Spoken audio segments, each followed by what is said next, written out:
video because this has become very, very, and I wanted to share it with other high vibrational beings, starseeds, indigos, light workers, and those remaining to be in the high vibrational state.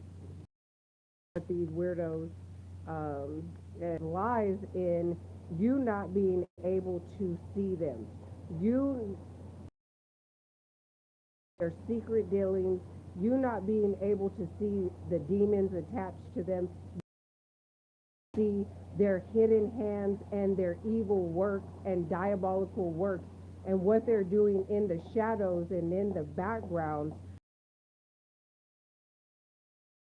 to see spiritually and physically, you not being able to understand what they're actually doing both physically and spiritually. That is a strong point. But when your spiritual eye is open, then their strength, a great deal of it, you just being able to see, because knowing is half the battle, okay?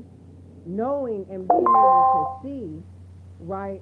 Now then when you actually take action, directly for what these adversarial forces have. Oh baby, first of all, they haven't been hit back, okay? They've been priding themselves in being victorious by sucker punching people spiritually, okay? They are weak and cowards. Most of these people would never step to you directly in a real fight or in a spiritual fight. They don't got the balls. And they'll do love spells and they'll do all these things to keep you, wooed to these narcissists, wooed to these adversarial forces. Basically in attempting to placate you, pacify you, keep you thinking that they're good people, with their societal reputation. I watched a video yesterday and the dude said that his friend of 7 years was a warlock that was sent in by the demonic forces, by the devil, to shut down his whole ministry. And he kept looking at this guy as a sinner that was trying to work on himself. Like he kept backsliding. But when he realized that the dude was a warlock, he realized that whole sight, that whole perception was the one that he wanted him to be in, so that he would not see that he was actually a warlock, literally and directly operating against him the whole time. But it was the illusion of him allegedly attempting to work on himself as a sinner, right? That he kept him in this place and space in his heart. But when his actions and the dude's fruits were not showing that he was actually sincere and, genuine about him working on himself, and after 7 years, he's seen the patterns in this dude. Yeah. He realized that this dude, and it was revealed to him that this man was actually a warlock operating against him the whole time. But that's what happens. You get in a place and space of a love spell or an illusion that these people are somebody other than what your discernment might have told him, because there was clearly in this man's expression of what had happened.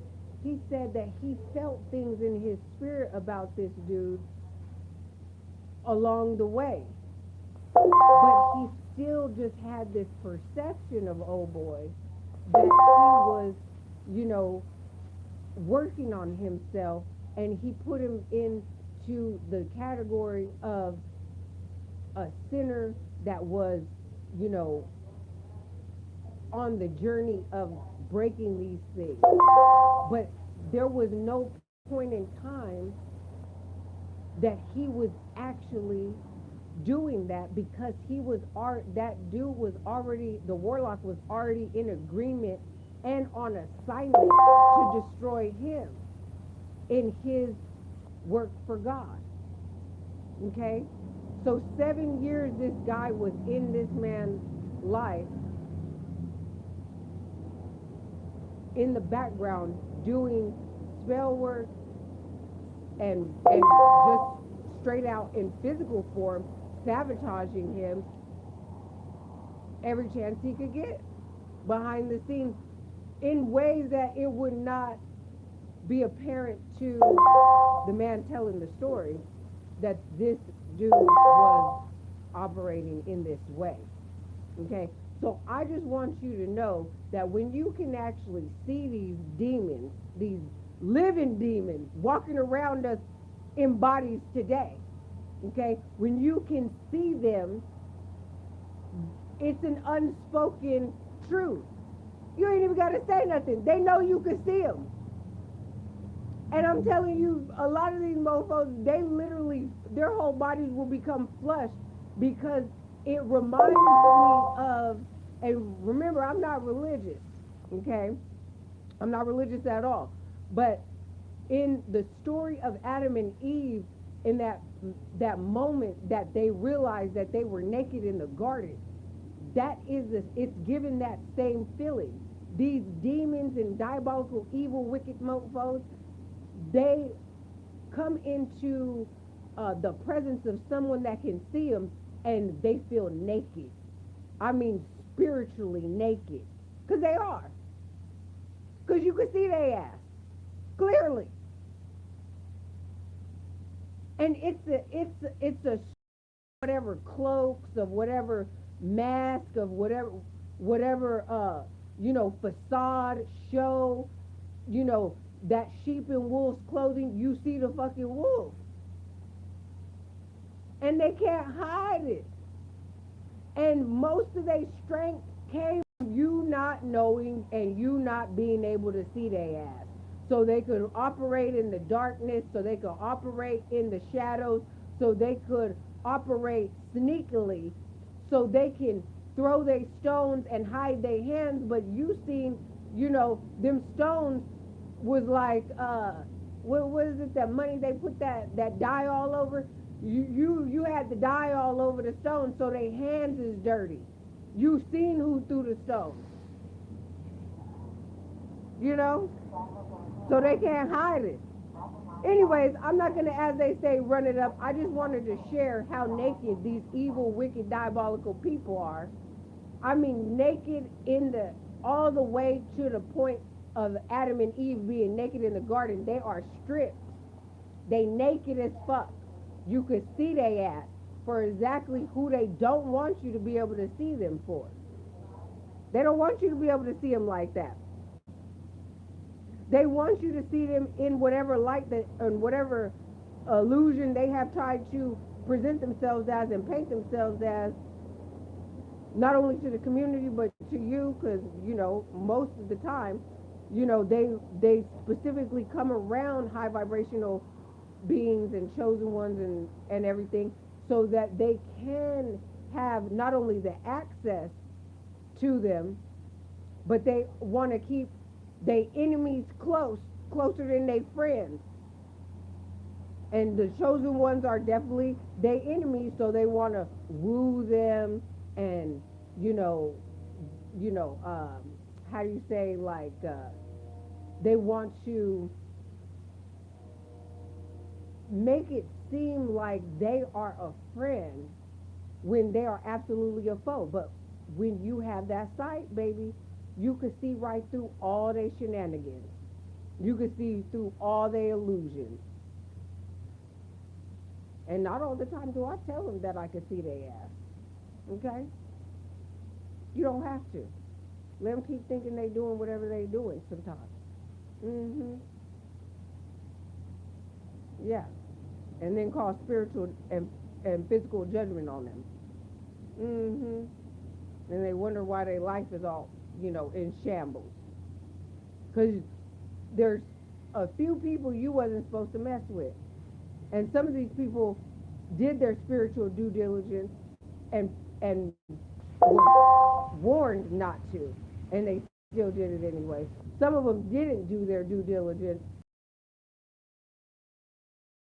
lying to them to get them on board with some, buffoonery.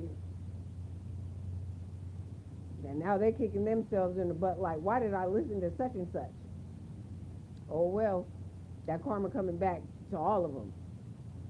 Anyone that was a part of it. And they all will be held liable spiritually and physically at the maxims of spiritual and physical law. So good luck with that.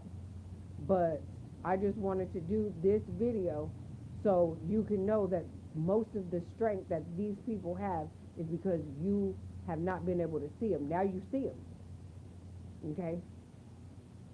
And they can't hide it. It is a unspoken truth that it's an energy. You can't fake it. And they know it. Because they can't fake it either. They can't fake you being able to see them and them not knowing to see them.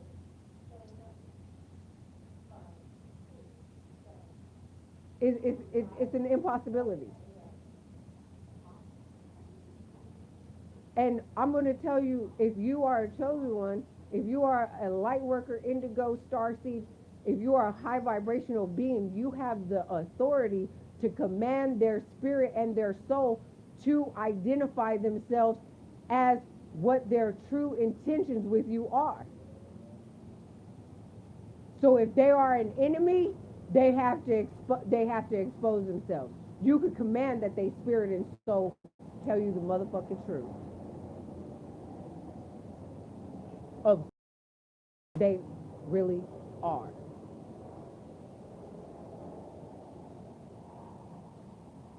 You have that authority. So not only use your intuition, use your discernment, and use your authority and command them to identify whether they are an enemy or they are a friend. You can do that.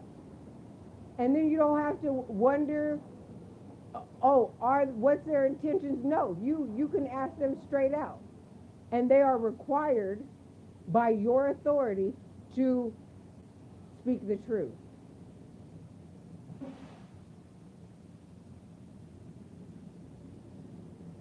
That part. Okay, so I'm going to end this video. I hope this video helps you. And if you need anything else from me, it will be in the description. Okay, like my 3 websites, Nieve Tigre's YouTube channel. If you would like to support this channel, you can find our CashApp, PayPal, or you can just buy me a coffee. And if financial means do not allow for any of those things, then you can always support this channel by liking, sharing, and subscribing, because those are all free ways that you can help to support this channel and reciprocate the love that I'm giving in these videos and the information I'm giving you in these videos, and reciprocating that energy and love back, even if you don't have the financial means. Okay? All right. Peace.